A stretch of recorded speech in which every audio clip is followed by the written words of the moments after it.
सभी को नमस्कार। स्वागत है साथियों आपका हमारे YouTube चैनल पर। तो डियर स्टूडेंट, इस वीडियो में आज हम अध्यापन करने वाले हैं कक्षा 7 की जो विज्ञान विषय की पाठ्यपुस्तक है, इसके अध्याय संख्या 11 प्रकाश। इस पाठ का संपूर्ण सॉल्यूशन यानी कि इस पाठ के जो अभ्यास के प्रश्न हैं, इन प्रश्नों के उत्तरों का अध्यापन इस वीडियो के माध्यम से हम करेंगे। तो डियर स्टूडेंट, वीडियो को शुरू करने से पहले अगर आप हमारे चैनल पर नए हैं, चैनल को सब्सक्राइब जरूर कीजिएगा।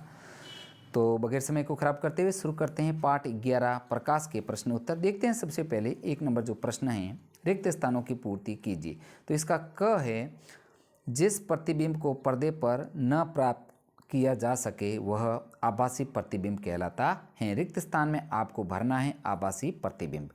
इसका ख है, यदि प्रतिबिंब सदैव आभासी तथा साइज में छोटा हो तो यह उत्तल दर्पण द्वारा बना होगा। तो यहाँ पर उत्तल दर्पण आपके आएगा। नेक्स्ट है आगे, यदि प्रतिबिंब सदैव बिंब के साइज का बने यह दर्पण समतल होगा। यहाँ पर रिक्त स्थान में आपको समतल करना है।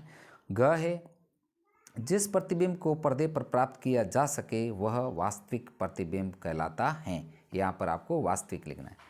च है, अवतल लेंस द्वारा बनाया गया प्रतिबिंब पर्दे पर प्राप्त नहीं किया जा सकता। यहाँ पर आएगा लेंस। नेक्स्ट है आगे साथियों, प्रश्न संख्या 2 देखते हैं। निम्नलिखित वक्तव्य सत्य हैं अथवा असत्य है। तो इसका क है, हम उत्तल दर्पण में आवर्धित तथा सीधा प्रतिबिंब प्राप्त कर सकते हैं। यह कथन जो है असत्य है। यहाँ पर आपको असत्य लिखना है। नेक्स्ट है ख, अवतल लेंस सदैव आभासी प्रतिबिंब बनाता है। यह कथन भी सत्य है। ग है, अवतल दर्पण से हम वास्तविक, आवर्धित तथा उल्टा प्रतिबिंब प्राप्त कर सकते हैं। यह कथन सत्य है। ग है, वास्तविक प्रतिबिंब को पर्दे पर प्राप्त नहीं किया जा सकता। यह कथन असत्य है। और च है, अवतल दर्पण सदैव वास्तविक प्रतिबिंब बनाता है। यह कथन असत्य है। नेक्स्ट है आगे साथियों, प्रश्न संख्या 3, कॉलम ए में दिए गए शब्दों का मिलान कॉलम बी के साथ अधिक कथनों से कीजिए। तो कॉलम ए का कॉलम बी का आपको इसके साथ मिलान करना है। तो हम यहाँ पर सीधे इसके जो आंसर है वो आपस में मैच करके देख लेते हैं।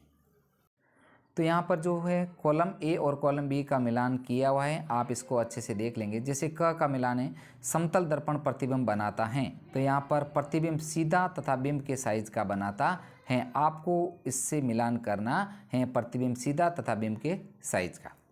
नेक्स्ट है ख, उत्तल दर्पण सकता है। तो उत्तल दर्पण है जो अधिक क्षेत्र के दृश्य का प्रतिबिंब बना सकता है। नेक्स्ट है आगे, उत्तल लेंस। उत्तल लेंस आवर्धक लेंस की भांति उपयोग होता है।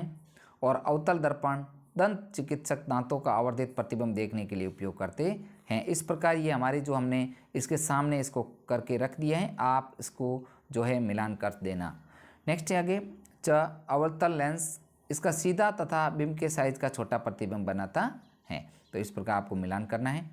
नेक्स्ट आगे 4 नंबर प्रश्न है, समतल दर्पण द्वारा बने प्रतिबिंब के अभिलक्षण लिखिए। तो इसका जो उत्तर है, समतल दर्पण द्वारा बनने वाला प्रतिबिंब दर्पण में सीधा तथा बिंब के समान अमाप दिखाई देता है। समतल दर्पण सीधा प्रतिबिंब बनाता है। यह एक आभासी प्रतिबिंब बनाता है। प्रतिबिंब का आकार बिंब वस्तु के आकार का होता है। प्रतिबिंब दर्पण के पीछे उतनी ही दूरी पर बनता है जितनी दूरी पर वस्तु दर्पण के सामने रखी होती है। प्रतिबिंब पार्श्व परिवर्तन प्रदर्शित करता है। इसका मतलब है कि वस्तु का दायां भाग प्रतिबिंब में बाईं ओर तथा वस्तु का बायां भाग प्रतिबिंब में दाईं ओर दिखाई देता है। नेक्स्ट है आगे साथियों,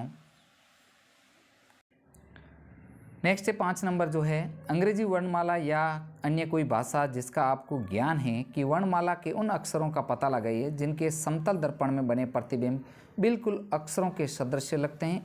अपने परिणामों की विवेचना कीजिए।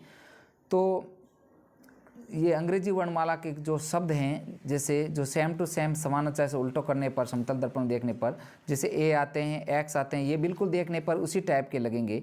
You, T, M, H, I, O, V, W तथा वाई, ये जो शब्द हैं ये सेम टू सेम जो उसी टाइप में दिखेंगे। नेक्स्ट आगे साथियों, प्रश्न 6 है जो, आभासी प्रतिबिंब क्या होता है? कोई ऐसी स्थिति बताइए जहाँ आभासी प्रतिबिंब बनता है। तो उसका उत्तर है, आभासी प्रतिबिंब जिस प्रतिबिंब को पर्दे पर प्राप्त न किया जा सके वह आभासी प्रतिबिंब कहलाता है। जैसे जब बिंब उत्तल दर्पण अथवा अवतल लेंस के सामने रखी हो तो आभासी प्रतिबिंब बनता है। जब बिंब अवतल दर्पण अथवा उत्तल लेंस के बहुत निकट रखी हो तो आभासी प्रतिबिंब बनता है। जब बिंब समतल दर्पण के सामने रखी हो तो आभासी प्रतिबिंब बनता है। नेक्स्ट है आगे प्रश्न संख्या 7, उत्तल तथा अवतल लेंस में दो अंतर लिखिए। तो इसका जो आंसर है उत्तल लेंस और अवतल लेंस का जो चित्र के माध्यम से बताया गया है। जैसे उत्तल लेंस है ये इस टाइप का होता है और अवतल लेंस इस टाइप का होता है। अब इसका जो आंसर है कि वे लेंस जो किनारों की अपेक्षा बीच में से मोटे प्रतीत होते हैं उत्तल लेंस कहलाते हैं, जबकि जो किनारों की अपेक्षा बीच में से पतले महसूस होते हैं अवतल लेंस कहलाते हैं। उत्तल लेंस वास्तविक और आभासी दोनों प्रकार के प्रतिबिंब बनाता है, जबकि अवतल लेंस सदैव आभासी प्रतिबिंब बनाता है। नेक्स्ट है साथियों 8 नंबर प्रश्न है, अवतल तथा उत्तल दर्पणों का एक उपयोग लिखिए। एक उपयोग लिखिए। तो इसका जो उत्तर है अवतल दर्पण का उपयोग दंत चिकित्सक दांत में रिक्तक को देखने के लिए करते हैं और उत्तल दर्पण का उपयोग वाहनों के पीछे आगे वाले जो आने वाले वाहनों को देखने के लिए किया जाता है। नेक्स्ट है साथियों प्रश्न संख्या 9 है, जो किस प्रकार का प्रतिबिंब वास्तविक प्रतिबिंब बन सकता है। तो इसका जो उत्तर है अवतल दर्पण वास्तविक प्रतिबिंब बना सकता है। प्रश्न संख्या 10 है, किस प्रकार का लेंस सदैव आभासी प्रतिबिंब बनाता है। तो उत्तर है अवतल लेंस सदैव आभासी प्रतिबिंब बनाता है। तो प्रिय साथियों आपसे रिक्वेस्ट है वीडियो को लाइक तथा शेयर जरूर कीजिए जिससे हमें मोटिवेशन मिले। देखते हैं क्वेश्चन 11, बिंब के बड़े साइज का आभासी प्रतिबिंब बनाया जा सकता है उत्तल लेंस के द्वारा, अवतल लेंस के द्वारा, उत्तल दर्पण द्वारा, समतल दर्पण द्वारा। तो इसका जो आंसर होगा अवतल दर्पण के द्वारा, ये इसका राइट आंसर होगा। नेक्स्ट है आगे साथियों प्रश्न संख्या 12, डेविड अपने प्रतिबिंब को समतल दर्पण में देख रहे हैं। दर्पण तथा उसके प्रतिबिंब के बीच की दूरी 4 मीटर है। यदि वह दर्पण और 1 मीटर चलता है तो डेविड उसके प्रतिबिंब के बीच की दूरी होगी। तो इसका जो आंसर होगा इसके बीच की दूरी होगी 6 मीटर। सही उत्तर होगा 6 मीटर।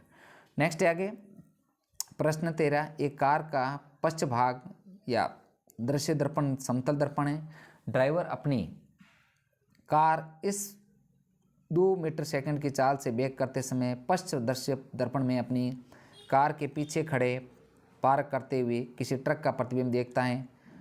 ड्राइवर को ट्रक का प्रतिबिंब जिस चाल से अपनी ओर आता प्रतीत होगा वह है, तो इसका जो आंसर होगा 4 मीटर प्रति सेकंड। नेक्स्ट है आगे। तो इस प्रकार साथियों हमने इस वीडियो में कक्षा 7 की जो पाठ्य पुस्तक है विज्ञान विषय की इसके जो चैप्टर संख्या 11 प्रकाश, इस पाठ का संपूर्ण सॉल्यूशन हमने इस वीडियो में किया है। तो प्रिय साथियों आपसे रिक्वेस्ट है वीडियो को लाइक तथा शेयर जरूर कीजिए जिससे हमें मोटिवेशन मिले। और हाँ, आपको मेरे चैनल के प्लेलिस्ट में कक्षा जो 7 के विज्ञान विषय के संपूर्ण वीडियो एक साथ मिल जाएंगे, वहाँ से आप उनका अध्यापन प्लेलिस्ट के माध्यम से एक साथ कर सकते हैं। साथियों मिलते हैं नेक्स्ट चैप्टर के साथ में। वीडियो देखने के लिए आपका दिल से धन्यवाद।